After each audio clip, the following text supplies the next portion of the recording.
All right, welcome back to the Powers on Sports podcast. We have got a real pleasure this week for you, Buck fans, football fans, fans from all over the world. We've got Super Bowl champion quarterback Brad Johnson, 17-year NFL veteran, Super Bowl 37 champion of the Tampa Bay Buccaneers. He is going to join us. We're going to talk quarterback play. We're going to talk a little Coach Bowden.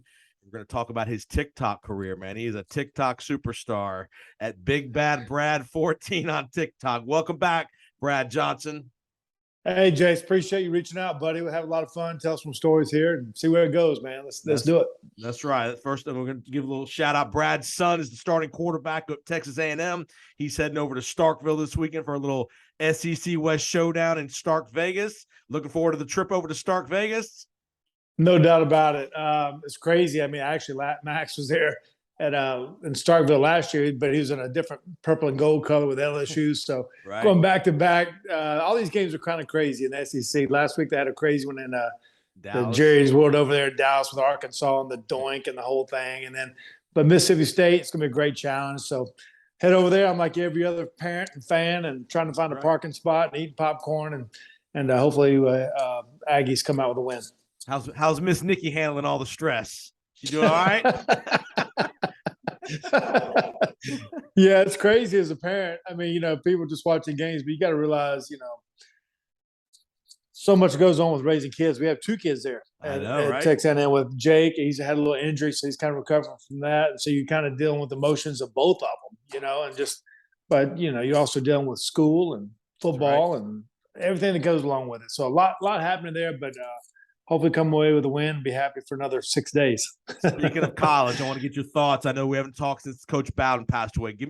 You played for Coach Bowden, obviously at Florida State back in the heyday. Just give your thoughts on Coach Bowden and just what that program and he meant to you and your development as a pro quarterback and such. Yeah, I think it's just first class. I mean, you think about college sports today. I mean, it's crazy. And I remember when he first got there, when I first got there, he had like 165 wins, something like that. And then when he got his 200th win, we thought it was like, holy smokes. I mean, it was just off the charts at that point. But honestly, that day he called a meeting. And I told the story before, but I thought he was going to retire. I told my roommate, Gene Halp, I said, Gene, he called a meeting about 30 minutes beforehand. I'm like, Gene, I got a feeling he may retire today. Like, I don't know, man. And he actually called us in there early and he gave his testimony where you just don't hear those. You just don't hear that in college. I mean, from college coaches and stuff, and it would take time away from practice. And, but his life, his legacy was to pass it on to us. And I think about one of the coolest moments I had was when they named the field Bobby Bowden Field. And we gathered as players from the goalpost all the way to the 50-yard line and 10 rows back, and we weren't talking about the 360-odd games he had won or the national championships or we're talking about how he impacted our lives, generations to come, how we've become dads and fathers and coaches and people in the community and the legacy that he left with us to pass it on to our family and to others. So incredible to say he's my coach. And I was at his funeral also, and it was unbelievable to go through that experience too, but just the stories that were told and the impact that he had on all of us, not just players, but just people in general. Right. No, you're right. He was a tremendous guy. Like I said, just the impact, forget the football stuff. It's all the stuff away from football you don't get as much today in the college experience as you did 20 years ago, 25 years ago, that you're not getting because of NIL and transfers. And I mean, you were there with your guys were 4 or 5 year guys were all there. There weren't very few transfers back in the day. I mean, very few guys. You fought through the adversity. If you weren't playing as much as you didn't want, as you liked, you worked harder. The coach tried to inspire you to do better and all that. Where now it's just a different world. It is. But he somehow, I mean, we had like 9 running backs, like, and all good. And they were all good. They were all Americans. They were all played in the pros. Like, how do you make it work? And then all of us as quarterbacks, how do you make it work? It was a different time. I don't know if it's not going to happen in these times. It's just sometimes you got to go along with it. But and his coaches, they all stayed there. You know what I mean? And when he had family nights on Tuesday night where Wednesday nights where they'd bring in their families and eat dinner with the players, like it was real. It was something to be special. And I remember actually, obviously Mark Rick's my brother-in-law, and he was at Georgia. Miami for a long time as a head coach. And he did the same thing there at Georgia and passed it on. So you talk about the mustard seed. It was real with Coach Bowden and then Coach Rick, and the list goes on. Absolutely. All right, Brad was a 9th round draft pick in the 92 draft. I want to talk about a couple quarterback things for you. Talk about the difference for you, and even today and even back then, the transition to pro football from being a late round pick like kind of you were, as opposed to these guys today that are first round picks that are expected to come in, be ready to play day one. Just talk about the transition and the expectations that maybe we as fans probably have unrealistic expectations for these guys to be able to come in and be ready to play today. Yeah, the game has changed. The game's, I mean, it starts in middle school. Like, now you don't see kids take a snap from underneath center. Okay, but it's almost year round with combine training and camps and spring football and summer football and 7-on-7 league. So I do think kids are more prepared to play, especially at the quarterback position, than we were back in the day. We were playing 2 and 3 multiple sports, and right. But the video games, all that stuff's come into play. Okay, so 7-on-7. I'm like, what is 7-on-7 coming out of high school? I didn't get it. Now there's, it's you're doing it from 6th grade on. So I do think guys are more prepared coming out of college, but also for me as a 9th rounder, I'll say this: I didn't play much at Florida State, and when I came to the pros, I wasn't really ready to play. Could I throw? Yes. Was I ready to handle a huddle? I remember the first time I got in a huddle in my training camp. The play was called double right check with me. I'm like, double right check. And I remember Mike Tice, who later became my head coach. He's like, he ripped. I ain't gonna say it on here, but he ripped me now. He ripped me. Okay, and he said, "Son, when you get in the huddle with grown men, you better be able to speak up. Yeah, you better be able to call and play a huddle. You better get my respect, me to run my route, me to do my job, because you got to be able to call and play in the huddle." Right. And so now I think kids are a little bit more prepared, but also, when I look at Super Bowl champions, I'm going to be honest with you, okay? So, Aaron Rodgers, he sat for 3 years. Brett Favre, he sat for a year in Atlanta. Yeah. Then Steve Young, he sat. Tom Brady, he sat. Yeah. Eli Manning, he sat. Patrick Mahomes sat a year. Yes, he did. Sat 15 games. And I think there's just an evolution of just kind of learning the game. Eli Manning, the list goes on. Yeah. And so, when your time is ready, your time is ready. But I'm also like, for an organization, hopefully they don't throw these guys in the fire too fast when their time is ready. And you got to at some point, you do got to get out there, okay? But to be able to handle it at that level is a little bit different. And you don't want to scar a kid too early. When his time is ready, his time is ready. And so that's the greatness of those organizations that don't fall into the temptations of the fans, the record, do what's right by the kid for his long haul for your organization. That's the greatness of a GM and a head coach. Give me a couple traits. What are the 2 or 3 traits that you really think are vital to make a good pro quarterback? You better have grit. You better be tough. You better be able to handle adversity. Some guys throw a better spiral than others. Right. Okay. But better be a game manager too. You better be able to call a play in the huddle. You better be great walkthroughs. You better be great note taker. You better have leadership skills. And you know what?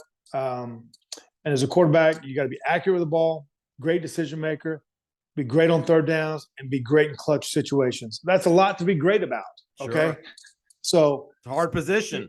It's the hardest position in sports. It is. And so for me, you better find out who the kid is. When you draft him, find out who the kid is. And the very first question I'm going to ask you: what toughness, what adversity have you been through? Like, it's a tough position. Talk about the meticulous detail that just during a week of preparation on a Tuesday night at 9:00 at night, you as the starting quarterbacks doing whether you're sitting by yourself or with your other guys. Just talk about some of the meticulous little things that have to go into to make a quarterback to be able to make that third down throw or to make that goal line read or check or whatever, audible at the line of scrimmage. Yeah.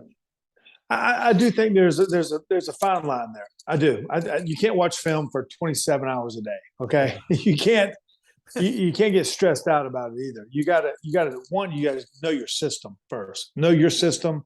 Know your plays. Know your players, and then you can dive into more of the other opponent. And then you got to trust your coaches and calling great plays. But I think I would spend as much time on my game plan, just how to call the play in the huddle, cover 3, I'm throwing to this side. Cover 2, I'm throwing this side. Where's my 4th? Where's my 5th eligible? Right. As far as getting guys out, what's my audible? What are my audible packages in these looks? What's the check if they're blitzing, or what's the check if they drop out? Yeah. Yeah, and it doesn't always have to be a perfect play. It doesn't always have to be a touchdown or audible. Sometimes it's just don't waste plays, don't waste time. And so let's get 1st and 10. Let's get to 2nd and 6. Let's get to 3rd and short instead of 3rd and 8. Like those are the things, and then be able to convert on all those things. So, but yeah, you got to be accountable for yourself. Number one, as a quarterback, knowing the plays, knowing where everybody's at, get them lined up, and then. But it's definitely a weekly schedule that you have to go through. It's a grind, and somewhere you do have to find a balance of just sometimes you need to go to Outback and have a good steak too. You know what I mean, and a nice beer and a cold one. A few of them. Talk about, did you ever play in a game, whether it was with the Bucs or anybody else, where a hurricane was bearing down on where you were at and you had to change, you had to move, and like the Bucs this week are moving to Miami. You were in a situation like that during your career? I can't think of anything crazy like that. I do remember just change of practice, a change of schedule, those kind of things. But you always, when I was in Minnesota, we had Denny Green, who was our head coach, and he's always talking about he'd make us go on a couple of long trips in preseason. We'd go scrimmage the Saints in Wisconsin. We'd go scrimmage the Kansas City Chiefs. We'd get on a bus ride at 4 a.m, go there and deal with it, practice twice, and get back at midnight and then practice the next morning. But try to make it some adversity, something that was just odd for you, because you have to deal with different situations. Obviously, the Bucs and Chiefs are going through that this week with game potentially might be. They had to go to Miami and potentially might go to Minnesota. Who knows where it's going to be played at? But change is always happening with transactions with players on the field and with location. It can happen too. All right, you listen to the Powers on Sports podcast. We're with Brad Johnson, Super Bowl 37 championship quarterback of the Tampa Bay Buccaneers. Give a couple stats for Brad to pump him up a little bit. Brad was the first guy to ever catch his own touchdown pass that he completed to himself on a deflected pass back in '97 versus Carolina. Talk about that play. I know you weren't a big runner. How surprised when all that unfolded in your mind, and the ball ends up in your hands after you throw the ball. Yeah, I was playing with the Minnesota Vikings. We were playing against the Carolina Panthers up in Minnesota. We're on the 3-yard line. The play is called far left slot. Spear ripped Dallas. And basically, it was a stick flat route to my left. I dropped back. I threw it. The ball got deflected to me. I knew that I couldn't throw it twice. Usually, you're taught 2 forward passes in a row. Usually, you're taught to bat the ball down, or if you catch it, you actually lose the yardage. Right. But I knew if I caught it and if I got tackled, we were still in field goal range. So it worked. I caught it, and then it was one of them run, Forrest, run kind of plays. And dove into the end zone, didn't know what it was. And after the game, somebody called me and says, a touchdown pass, touchdown catch. Johnson for a touchdown, won an ESPY award for play of the year. So it was a pretty cool play. It might have been from the 4-yard line, or it might have been 1 yard short. So it's pretty cool. That's funny. That's fun. All right, talk about playing for offensive-minded head coaches versus defensive-minded. You played for Coach Dungy. You played for Billick. You played for Dennis Green. John Gruden. Talk about the philosophy and just the aggressiveness or lack thereof sometimes when you play for an offensive guy versus the defensive-minded head coach. Well, and also from the general manager part of it too. Now, like they have this thing called salary cap. Okay. So where they say, where's the money at? Yeah. Where's the money at? Like, is it on the defensive side of the ball? Is it on the offensive side of the ball? So let's be real about that. Yeah. And let's be real. Are you playing on AstroTurf? Are you playing indoors? Like, how are you building your team? Those are big deals. And then practice schedules are different. Offensive coach, you're meeting as a quarterback, you're meeting with that coach. With Gruden, he was the head coach. So I was with him at all times. He's the coordinator, and he was everything. With Brian Billick, he was the coordinator, but he wasn't head coach. So I didn't really spend a lot of time with Denny Green. With Tony Dungy, didn't really spend a lot of time with him at meeting times, but he knew what was going on with the game plan. He knew everything that was going to be called. But things are different from a defensive philosophy than head coach and offensively. So you just got to learn to deal with both, but both can win.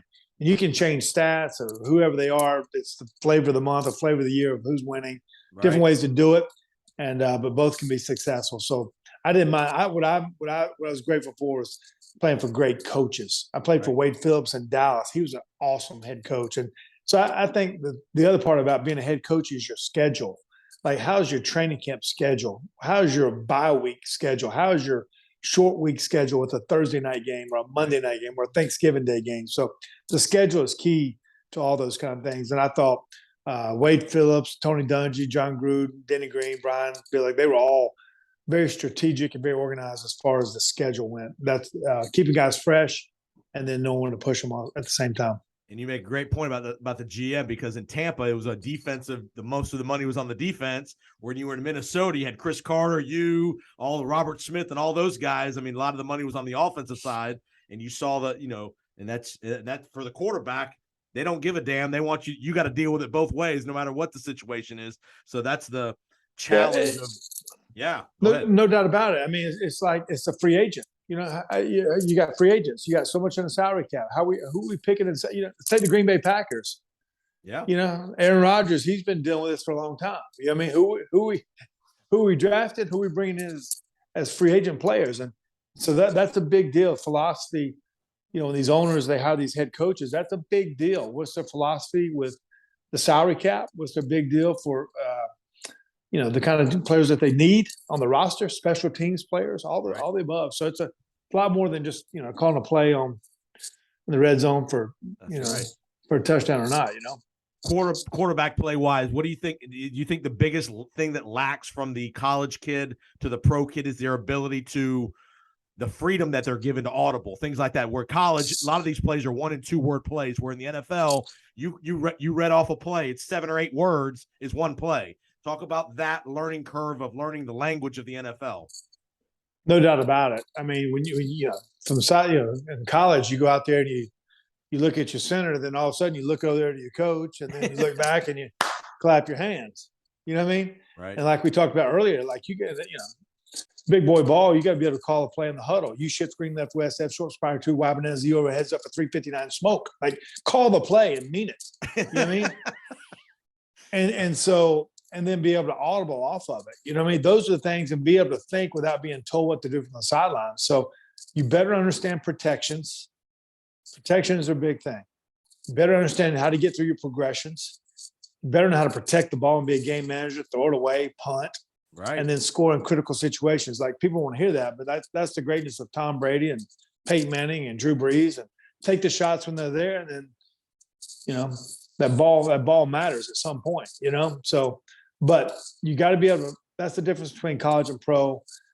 Your ability to think, your ability to talk, communicate, and then just play. Every play, you don't get, I laugh when I see these, kids throwing 9 touchdowns in high school or 7 in a game. Like, that ain't real football, man. I don't count it. I don't count it. Pro football, you're going to get 10, 11 possessions. It's going to come down usually to a 4-minute drive, a 2-minute drive at the end of the game. And can you seal the game? Do you have a game-winning kicker in there? What's it going to take? The games are going to be tight, and everybody's great. So be careful. Just looking at stats sometimes of guys. The easiness of games. Guys playing from high school to college and college to pro. Know what adversity they've been through, and then can they go through the protections and progressions as a player? Cool. All right, we're going to let Brad get out of here on the Powers on Sports podcast. I got to throw one more stat out. That's a tremendous quarterback stat, Brad. That Brad is the only guy that's ever done it. 13 straight years of 60+ percentage rate. And that goes back to accuracy, managing the game, knowing where the ball needs to go, when it needs to go there. So that's an unbelievable stat, Brad. Great job on the Powers on Sports podcast. Enjoy Stark Vegas, you and Max and the family. Yep. Good luck to the Aggies. And we'll be right back on the Powers on Sports podcast. Thank you, brother. Hold on, Brad. We're gonna do 10 more quick minutes on the Bucs. Is it okay? Okay. Yep. All right. Peter Blake's with us. Peter Blake helped me host it's called the No Quarter Given podcast. Brad, I think Paul Stewart over in England, right? Yeah, sure do. We're doing this podcast for Paul. So okay. I don't know much about the Bucs right now, so just so that's fine. I'm just gonna talk about your career. Okay. We're just gonna talk about your career. Okay. Yeah, you're good. Yep. You ready, Peter? Yeah, absolutely. It's good to meet you, Brad. Yep, likewise. Thank you. Absolutely. All right, here we go. We're going to get started here. 1, 2, 3. All right, welcome back. No Quarter Given podcast. We are in the week 5 edition. Bucs are going to be hosting the Atlanta Falcons in week 5, and we got a tremendous guest for you, Buck fans. We told you we were going to get some guests for you this year, and we've got maybe the best Buck guest you can have. Super Bowl winning quarterback Brad Johnson from the 2003 Super Bowl champions, Super Bowl 37.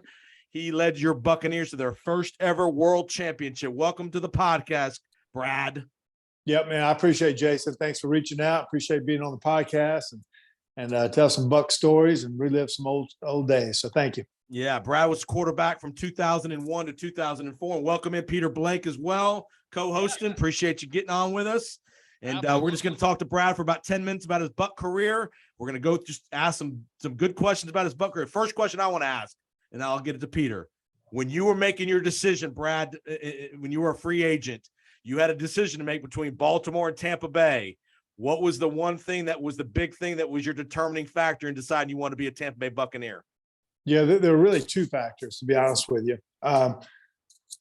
One, I wanted the best contract that I could have, the most security, to be honest with you. And I felt, obviously I could have gone to Baltimore, and it would have been a great situation going back to my old coach with Brian Billick, and wanted that to happen. But the way the contract was set up, it wasn't secure enough, I didn't feel like. And it played out that way for later for Elvis Grbac, to be honest with you. And then the other factor was to go to Tampa, where they'd never won a Super Bowl before.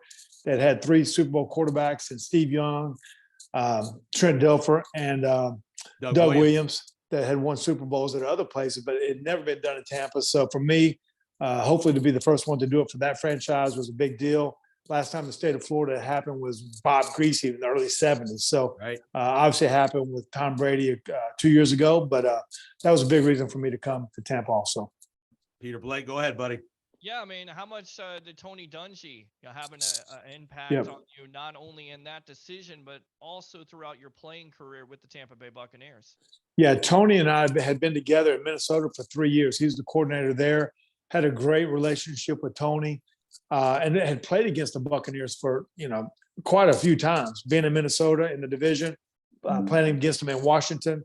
I knew a lot of the players too, with Derek Brooks and John Lynch and Warren Sapp and Mike Allstott. The list goes on. Like there was great competition, but there was great work done. I mean, we all knew each other from the past, so it was an easy transition as far as people. But Tony Dungy, to play for him was it was a no-brainer, and what he had accomplished as far as setting the tone and for what was going to be accomplished down there in Tampa. So that made the transition easy also, but thankful for that. He brought me on. So that next year, obviously John Gruden comes in, Tony gets let go. Gruden comes in. Talk about, obviously the thought was Gruden with the offensive mindset and bringing you in, having you talk about how the mentality changed with the offense that next year with Coach Gruden putting the pressure on you guys. Hey, we need you to be the reason why we win the Super Bowl. Yeah, no doubt about it. And there's also a lot of roster moves that took place too. Right. I mean, he brought you got to give credit there. I mean, he brought in Joe Jurevicius and Keenan McCardell at receivers, and tight end Ricky Dudley and Ken Dilger, and left tackle Robert Oben, and Kerry Jenkins, left guard, and Michael Pittman, the running back. Like there's a lot of moves there was like 15 to 20 moves on the roster management that were made. Right. And so obviously there was a tremendous defense there that had been great over time. And then offensively, we got hot during that season too. But for me, I love playing for John. It was awesome. He kind of programmed you in a way of being, how not to waste plays, not waste time. Every play didn't have to be a home run shot. Just had to get yourself into good plays, play good football, and then be able to be clutch in clutch moments. So love playing for all of them. Thankful for that, to play for John. Besides the Super Bowl, Brad, what's the memory you take out of that season, and how hurt were you? Because we heard reports it was a back, it was ribs. It made me think of Justin Herbert the other night dealing with the rib injury and trying to play through that. Kind of take us behind the curtain and how hurt you really were. Yeah, season I would never tell anybody, So that early in the year, October 20th, I got my ribs cracked up in Philadelphia. So dealt with that, torn cartilage. And then at the end of the season, had a transverse process that in my back that knocked me out for about 2 weeks. Right. And to be honest with you, one of the biggest things that never gets talked about was winning the last game of the season up in Chicago. Rob Johnson was the quarterback, and beating them, and then Green Bay Packers losing to the Jets. When they did that, we won the division. We got a bye, which gave me one more week to rest. Otherwise, I couldn't have played that first playoff game. So that was a huge deal that took place. We'd have had to win 3 games to get to the Super Bowl. Right, so, right. Yeah, I went through a lot of crazy injuries there, growing pulls and arm issues and shoulder issues. I mean, it's just part of the game. But that year, not only did I was able to recover from a lot of that, we had a lot of other players just recovered from injuries that were able to keep on playing. So that's a big part of it. Talk about, the demon when you got to town was being able to beat the Philadelphia Eagles. They struggled in the playoffs, lost.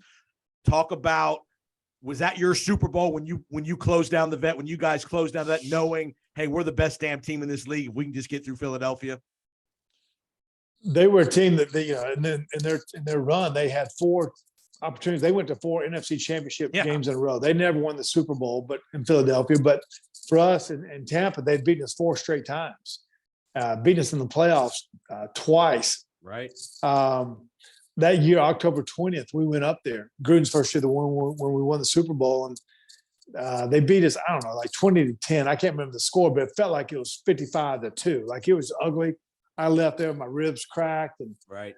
It was like, Rocky Balboa running the streets. He got knocked out. You know what I'm saying? Like, how are we going to recover? And I'm there. How are we going to beat Apollo? You know what I mean? But we knew that to go to the Super Bowl, it was going to run through Philadelphia. And so we got that opportunity to go back up there, play in the cold, a team that was our nemesis.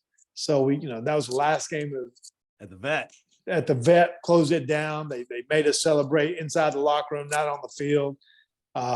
Tough place to play. The turf was horrendous. Right. Fans were tough on you, all the above. You know what I mean? But it's what you wanted. And it did feel like our Super Bowl. That was as much as rewarding a game as I've ever been a part of. And then the next year, we obviously opened up, and we opened up the Lincoln Federal. I think Lincoln is what it's called, I guess. And so closed it down and opened up the next one. Well, couple more questions, Brad. We'll get you out of here. Go ahead, Peter. Yeah, talk about that body blow. Joe Jurevicius, that play there, kind of break that down. How much did it change the complexion of that game, and how much did you appreciate Jurevicius and what he was going through that whole week? Yeah, he was going through his tough situation with his family, and his little boy did pass away that year. And so it was a tough time, but we didn't know if Joe was even going to play in the game. And so Joe, he showed up. He didn't practice that week. He showed up at 9:00, I think, Saturday night before the game, and so we just didn't know. And but when the game took place, we were struggling in the first quarter. They scored on the opening kickoff, and then I threw a pick, and the game was ugly. I didn't know if we could get a first down. It was just they had all the momentum, and so it was a crucial play. It's like 3rd and 3, 3rd and 4. Ball was, play was called triple left, 83 double smash X option. Basically, it's 2 corners, 2 flats built in. I was getting ready to check out of the play. I was getting ready to check either 59 Lexus or 359 Sticky or 98 Tulsa, because I thought they were going to blitz. Okay, and so I mean, here it is. I'm checking to like a little first down play, and all of a sudden they gave us the perfect coverage and quarters coverage. We call it X option or X jerk because we're going to make the middle linebacker, look like a jerk. And then Joe Jurevicius came across the middle, hit him on a little 5-yard crossing route. He takes it 73 yards. And I call it the most pivotal play in Tampa Bay history. Everybody remembers Rondé Barber at the end of the game, but the game was almost over at that point, which was an incredible moment. But that play to me, triple F 83 double smash X option, was the call of the year, because I don't know if we get another first down. We don't win. And so it was an incredible time for Joe, incredible moment for our team, and it's pretty awesome. Glad I didn't check out the play. You only get this on the No Quarter Given podcast presented by BuckPower.com. The play call to Joe Jurevicius, biggest play in Buck history, from our guy, the Super Bowl champion quarterback, Brad Johnson, who, by the way, NFL record, 13 straight years of 60+ percentage completion percentage, NFL record, and he also threw a touchdown to himself not playing for the Buccaneers, but against the Carolina Panthers. And he's also a Florida State Seminole. I mean, absolutely. Come on, let's just put it out there. I mean, the greatest players of all time in the National Football League history are out of Florida State. We all know that. Derek Brooks worked done here. We're talking about Brad Johnson here. So one more Super Bowl question, Brad. Talk about just that week, the whole week. It was obviously you had the advantage of Gruden knowing the Raiders and all that good stuff, but you still had to go out and beat them. Say what you want, you still had to go beat them. What's your fondest memory of that whole week, or that just the whole experience of doing that as a Super Bowl champion quarterback? Yeah, real quick on Gruden on them. They knew Gruden's system too. He'd been their coach for 4 years. True. So I think they knew our offense better than we knew their offense, to be honest with you. So that's what gets lost in it. But no, the week was an incredible moment. We only had 1 week instead of 2 weeks in between to get prepared for it. And you had to get tickets. I ended up getting 20 tickets, hotel rooms, plane tickets. The media is kind of a crazy moment, but at the end of the day, you're playing a game and you don't want the moment to get too big. And so, but the cool things for me, I remember Celine Dion singing God Bless America and the Dixie Chicks singing the national anthem and Don Shula doing the coin flip. And I'm like, man, I've been home at so many parties and eating chips and dip watching this game. Now it's here we are. Everybody's watching. Your turn to go win it, brother. Your turn to go win it. No doubt about it. But, I just remember the confetti falling on our face at the end of the game and holding my son Max, who's 2 years old, and Nikki is 7.5 months pregnant with the other son, Jake, and doing a Disney commercial with Gruden. And, the song is our buddy Nick, winning it all from outfield is being played over the loudspeaker. Yep. I mean, champions of the world, all the above. So it's really just a cool moment of all of it. And kind of got to pinch yourself. There's so many great players. 3 guys went on to be Hall of Famers with Brooks and Sapp and Lynch and hopefully Rondé Barber and Simeon Rice. But so many other great players. But you got to think about all the people that impact our lives, from school teachers, our parents, our coaches, and just to share that with them was a pretty awesome moment. Last one, Peter, for you. Go ahead. Yeah, I mean, it may be a controversial question here. I know you may be a little bit biased, and that's okay, Brad. Who wins in a Super Bowl matchup, that 2002 Tampa Bay Buccaneer team versus Tom Brady's led 2020 Buccaneer team? Who wins and why? Oh, we smoke them. Come on. We smoke them. Nah, it's great. The teams are so similar. People don't realize it. We had a great defense, but you know what? Their defense, they scored 145 points off of turnovers in regular season. They scored 45 points off of turnovers in the playoffs. Wow. Our defense, we had a great defense too. If you want to look at Aaron Rodgers when he won it, he had a great defense. And Brett Favre, he had Reggie White and Leroy Butler. Like, we had a dominant defense, okay? But we had some great players on offense too. And we I told you, we brought in like 15 guys on free agents. And all the Buccaneers, they brought in like 10, the Gronk and Fournette. Like, players matter. You know what I mean? And, that was in Gruden's first year. That was in Brady's first year. Like, there are so many similarities that it's just the greatness of both teams. For the Buccaneer organization, it's awesome that have won 2 Lombardis, and hopefully they bring some more. Well, we love Tom Brady, but man, you'll always be the first, brother. You're the man. You're awesome. Brad Johnson, first ever Super Bowl champion, Super Bowl 37, Tampa Bay Buccaneers. Brad is also a TikTok star. If you like TikTok, all you young kids out there, go to Big Bad Brad 14. You see Trick Shot Brad. Every week he puts out different TikTok, does a great job with that. And man, what a pleasure it is, Brad. We really appreciate the time, man. Yeah, I appreciate it, Jason. Thank you, man. Thanks, Peter. Have a great week, Brad, and we'll talk to you real soon. And we'll be right back on the No Quarter Given podcast.